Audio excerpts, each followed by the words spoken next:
video. There's a video on YouTube. What I said on the 31st was that, and if you watch the whole thing, the import of my press address was to force and compel ZEC to timelessly announce the results. Yes. In the background of 2008, where they'd taken 6 weeks before they'd announced the results. So I say, we want ZEC to announce the results. But from evidence that we have collected, Nelson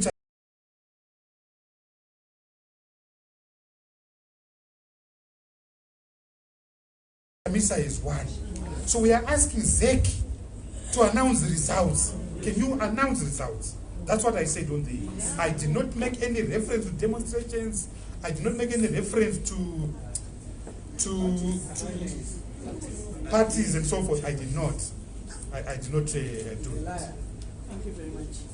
Any further questions?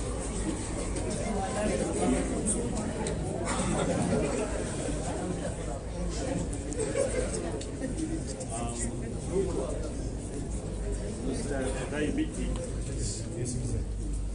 as the mzee from Tanzania, mzee, by the way, is a Swahili word referring to an old man, but it is usually said in a respectful context.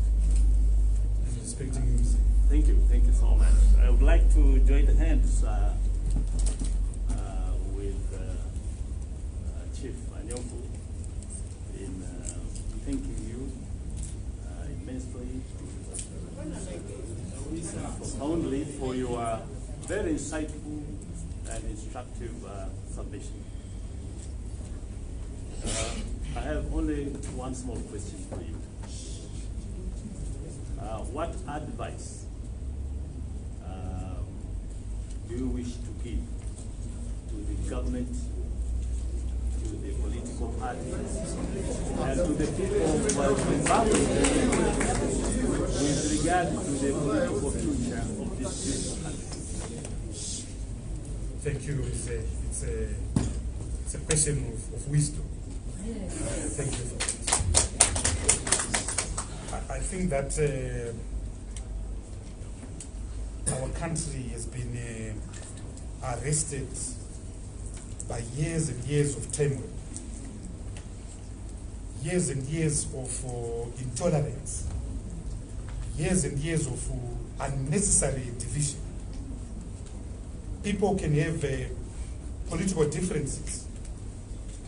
People can belong to different political parties. That's the natural order of things. But you cannot have the situation that exists in Zimbabwe, where having a different opinion is a crime. Having a different viewpoint is a crime. And part of the challenge with the Zimbabwean crisis is that we do have a political crisis. And we've had a political crisis for years. But our political crisis tends to be so overbearing. It tends to affect every walk of our life. So right now we've got a serious economic meltdown in our country. We can't get cash from our banks.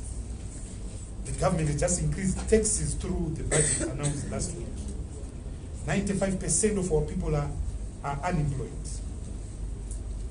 79% of our people are living in extreme poverty. I've been to countries, I've just come from Uganda, I spent a whole week in Uganda. There's a political problem there, a big political problem in Uganda. But the political problem does not affect people in their ordinary day-to-day living. There's fuel in the shops of Uganda. The prices of goods are so cheap. I went to the market to buy clothes, traditional clothes. I could have bought the whole market. Their shops are full of goods. There's electricity, there's water. The Zimbabwean crisis is unique in that it's all embracing, it's overwhelming. It follows the citizen in every aspect of his life. It's suffocating, it's choking. So, in my view, Comrade Mzee, I think that we need to have serious dialogue as a people. We need to finish the work that was started by President Beki, completed by President Motlanthe. And this dialogue should focus on those things that structurally and permanently divide us. Elections permanently divide us. How do we should have a discussion around elections. We should listen to what everyone is saying, including even the SADC and African reports, so that elections are not a cause of division. Let's have a discussion on that. Because since 1980, Comrade Mzee, we have had a situation where every election time is a season of madness, of intolerance, of exclusion. So let's have discussions around that so that we have permanent reform that stops the reproduction of this continuous cycle of conflict and struggle for legitimacy. Right now, there's a struggle for legitimacy. We don't accept that president, we don't accept the result of July 2018, insofar as it affects the presidential vote. So we are going to waste the next 5 years quarreling over that. And which investor will put money in Zimbabwe? Which investor will put money in Zimbabwe? Which foreign country will provide overseas development assistance? So let's deal with the question of legitimacy. Let's deal with the question of reforms, Comrade Chair. We need, and Dr. Madugu will agree with me, let's revisit the Constitution and see what aspects need to be dealt with. Let's revisit our legal regime and see which laws need to be dealt with. There are obvious ones like POSA, like IPA. Let's harmonize our laws to the new constitution. Let's have reforms that deal with state capture in this country. Every institution now is basically captured. Let's have reforms, Comrade Chair, that deal with the issue of the militarization, the rise of the semi-democratic state. How do we get our soldiers back to the barracks? How do we get politics leading the gun as it should be? Let's discuss the issues of reforms around the media. 38 years after independence, it is a crime, Comrade Mzee, that we still have one broadcasting house, the Zimbabwe Broadcasting Corporation, which has just blocked my evidence, I'm being told. 30 years after independence, we basically have one newspaper. I know in Tanzania, just Swahili newspapers alone, you've got 8 newspapers. Never mind English. In Dar alone, never mind the islands. And you're an African country. So let's deal with all these issues. Let's deal, Comrade Chair, with the key issue of nation building. We are a country, but we are not a nation. We are a country, but we are not a nation. How do we restore the social contracts? How do we rebuild the social fabric of Zimbabwe? How do I suspect we need a program of national healing. I suspect the levels of intolerance in this country, Comrade Mzee, we are as close to Rwanda in 1994 as we can ever be. And that's a disaster. Because 4 months later, in April of 1994, 1 million people lost because of the hyperinflationary eras. Now we are losing money again through the introduction of bonds. So if you're not battered politically, you are battered economically. Most of the time, you are battered both politically and economically. So we need healing, Comrade Chair. Then let's agree on the economy. How do we move the economy forward? How do we move the economy forward? Because the economy has become a feature of the disempowerment of the ordinary person. Lastly, the agenda of international re-engagement. So if our friends go to China, we will go to Brussels. Now at least they can go to London. But it doesn't make sense.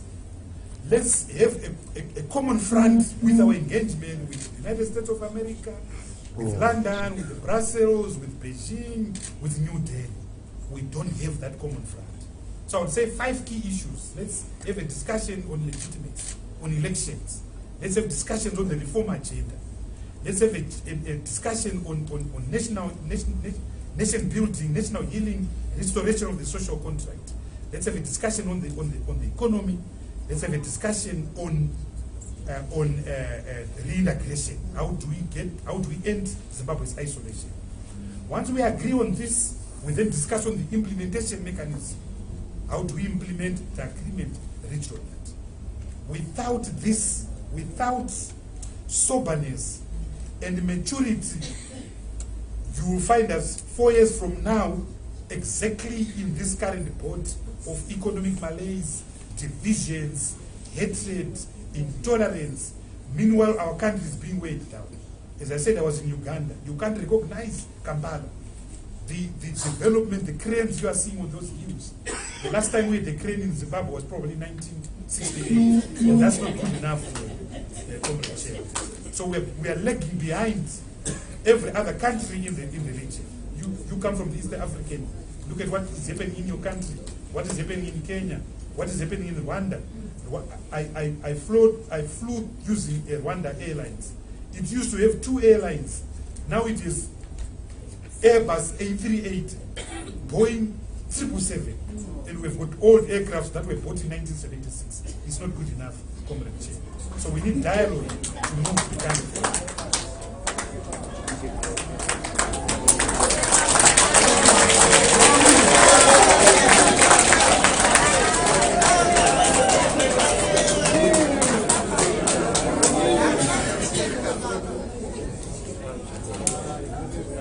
Thank you, Mr. Biti. You're a very hard act to follow.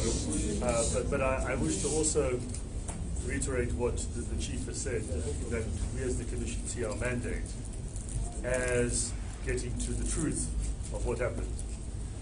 We have to rely on the evidence we get, though. So we are trying to get as much evidence as possible so we can make a fully informed decision. And thank you for all the information you have provided us today. It's important for those findings, but also the very eloquent submissions you make about recommendations, and also for, we hope as the Commission, to assist in promoting a more positive impression internationally as well, which is vital now for Zimbabwe. What I wanted to ask you, though, about in relation to our terms of reference, because I think that's where we have to start and then move on to the future, is with respect to the armed forces and the police. I hope if you've been following the proceedings, you would have seen that we have very directly scrutinized their actions at every step that was taken. What has emerged as part of that evidence is an allegation, although there doesn't appear to be any concrete evidence of it, of some third force that was operating, or some group within the MDC that was armed. I think it is only fair that you have a full opportunity to respond to this allegation that has emerged. That's my first question. Well, thank you very much.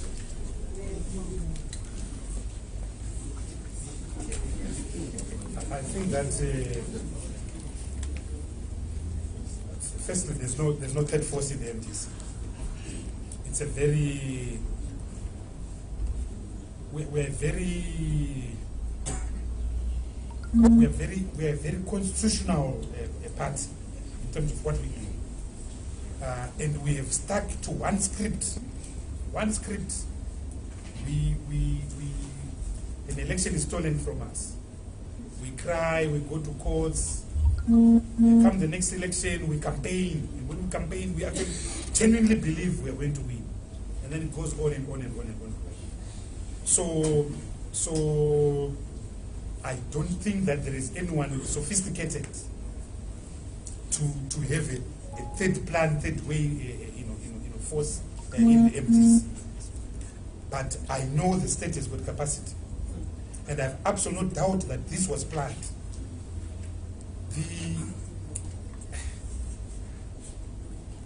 I don't know the number of people who were in the streets on the 1st of August 2018. But I don't think that it was a big crowd. that the police itself could have failed to control. And I've given in my testimony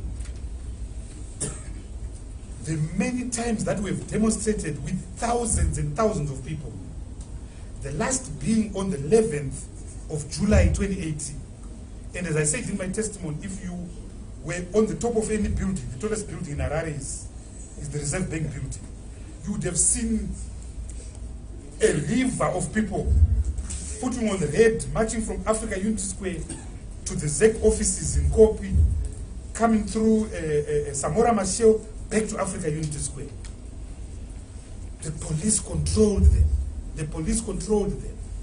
So the person who gave the order to deploy needs to be interrogated, because personally I don't buy for one moment any contention that the police could not control whatever was happening. I don't accept that at all, because in the past they've dealt with real situations. So if there is a third force, it's within the state. It's within the army, because we know as a matter of fact that the army itself is not homogeneous. There are agendas, there are various agendas. There are various agendas. And as I said before, the behavior of the army on the 1st of August 2018 is not the behavior of people who believe they've won elections. And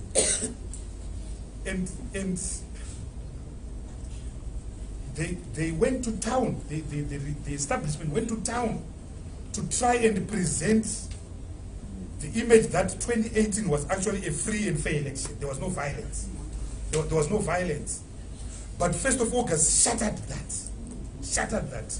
So whoever gave that command, was he acting in sync with the others that had created this narrative that this was a free and fair election?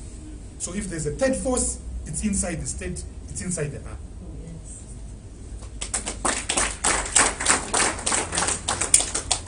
We have heard this evidence, if I may follow up, from a number of NBC supporters, that the protest actions that we saw that became violent were caused by not any NBC members, but by the state itself.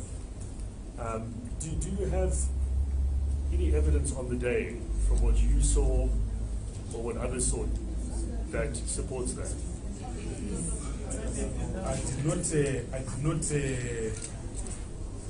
I wasn't witness to anything that took place on the 1st of August. As I said, I was actually in my law firm, putting on a suit.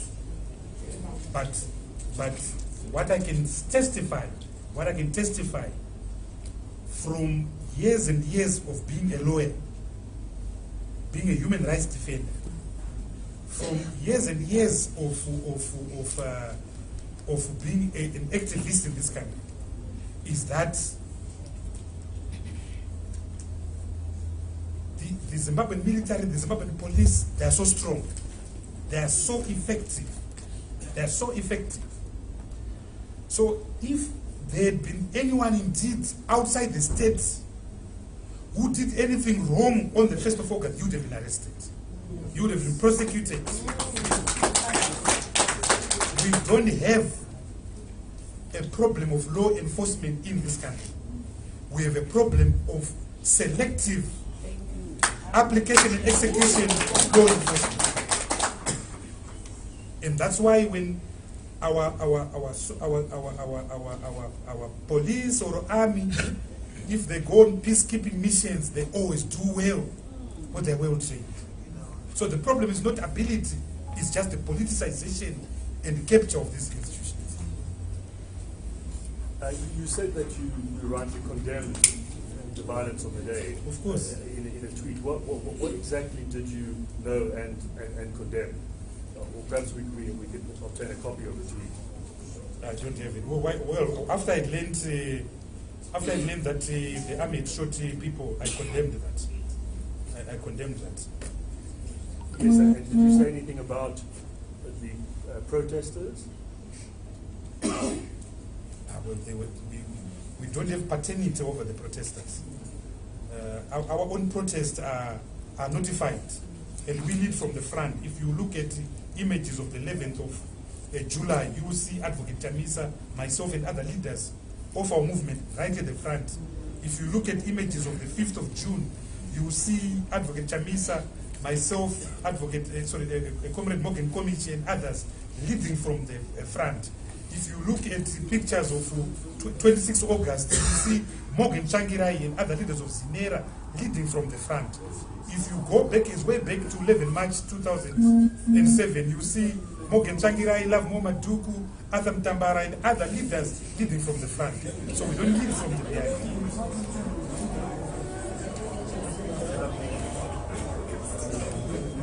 We know from video evidence that the ZANU-PF provincial headquarters were attacked that day.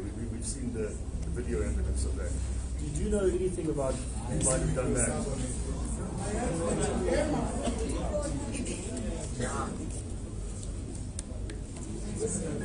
I have a problem just with that. That the violence is located in centers that they actually control. I actually have a problem with that. Because you see, these days everyone is a journalist. Most people carry smartphones. So it's very difficult that someone can go and paint a building and a car and you actually don't capture him or her on video and you capture that post facto.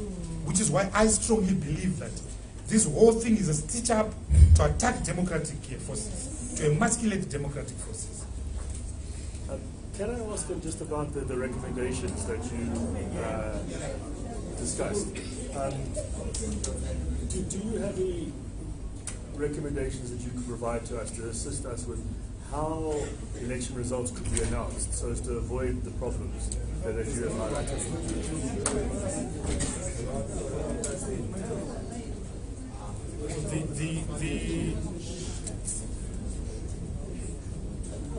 I think that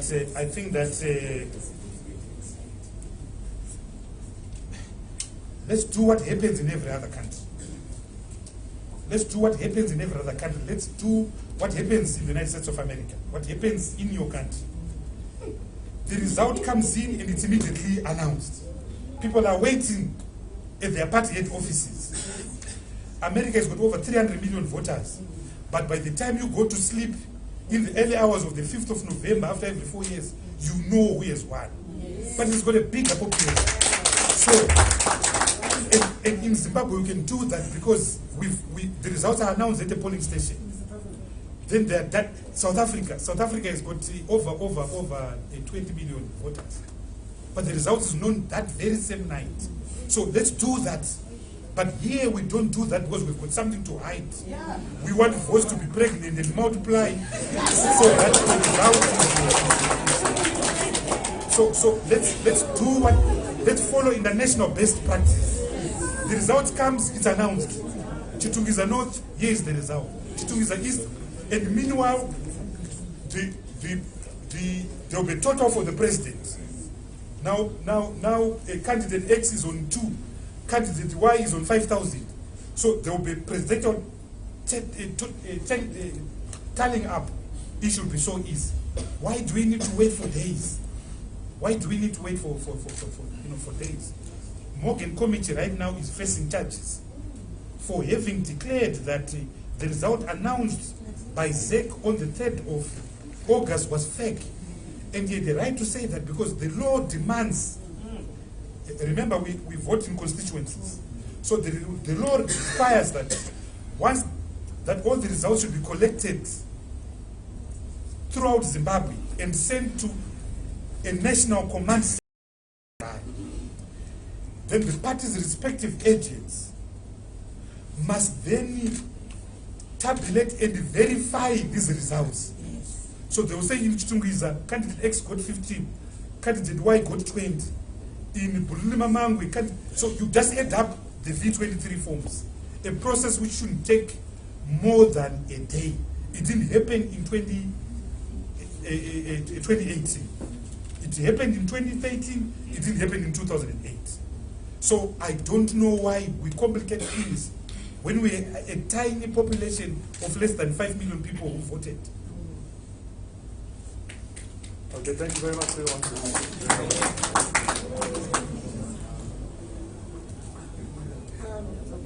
just one follow-up question. I noticed that you have referred to yourself as a human rights lawyer. Yes. Do you believe that any of the speeches that you made before the 1st of August would be classified as contributing to what could be called a speech which would have incited some people? No, absolutely not, Betty. Absolutely not. We this election more than anyone else, more than any other election else, we were so issue-based. If you look at our blueprint, our SMART document, we try to raise issues in that document about moving our country forward. And our attitude in this campaign was that let's not be a typical opposition, because the role of a typical opposition is just to denigrate anything done by the government. So our approach was that let's show that we are a credible, viable, legitimate alternative with better ideas and a better platform. And I would like to believe, Comrade Commissioner, that if you compare pound for pound, our manifesto, the SMART manifesto, and the ZANU-PF manifesto, we win hands down. Which is why if you look at the new government economic program, the transitional stabilization program, they plagiarized our document and not the ZANU-PF. Because we raised critical issues about moving our country, forward. So I think that under no stretch of imagination can anyone take what we said and did during this campaign as inciting anything. We did not do anything beyond the election band. So during the election we will say, yes, you are a thief. That's allowed, that's normal. They called us everything and anything. The only thing that they didn't call us was, they did accuse us of incest with our sisters. But everything else they called us. But that's politics, we accept that. They call us puppets of the British America. But we can live with that, because that's politics. It's allowed in terms of Section 67 of the Constitution.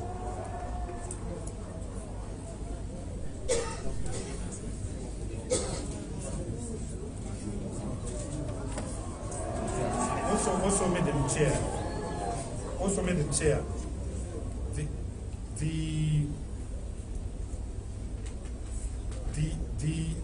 the statements you attribute to me are not correct. They are not correct at all.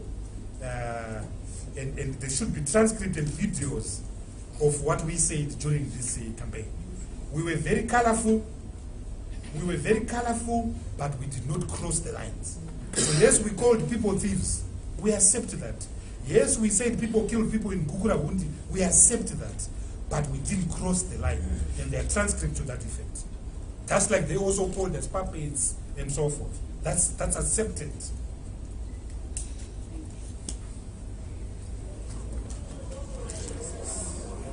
Thank you very much, Advocate Biti, for your lucid and eloquent rendition of the history of Zimbabwe.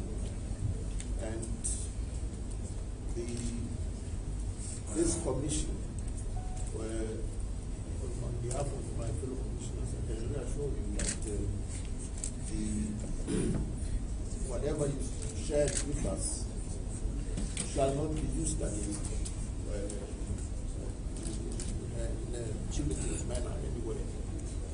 And we want to thank you for suggesting dialogue going forward, because we believe that Zimbabweans do need to deal with what quite clearly from all testimonies is deep-seated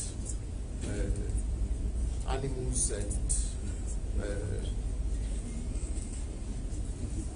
levels of mistrust as Zimbabweans, and that hopefully this commission can contribute towards a resolution of that problem and its accumulated corollary disabilities, so that there can be reconciliation, there can be nation building, and focus on how to build the economy and ensure that quality of life of ordinary citizens improves. That's what we hope this report we will compile can help bring forth. Now, having said all of that,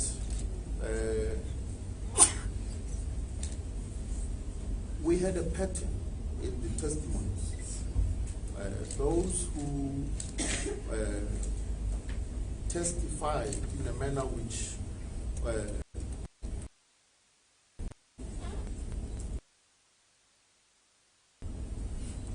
tended to uphold positions of the governing party did not see soldiers at all. And those who testified in a manner which suggested that they are supportive of MDC positions only saw the army, did not see anything else. And that has not helped us as a commission, because we have to deal with the objective facts, and that can only come from those who witnessed the events of the 1st of August. So I was hoping that if there's anything that you feel can help the commission to arrive at the correct analysis and assessment of these events, please don't hesitate to share that with us. And I was also going to ask you to favor us with, you cited a number of recorded cases. If you could, I know you gave the citations, but if you can favor us with that document, very helpful to us. Yeah. Thank you very much. There are no further questions. You may step down, sir.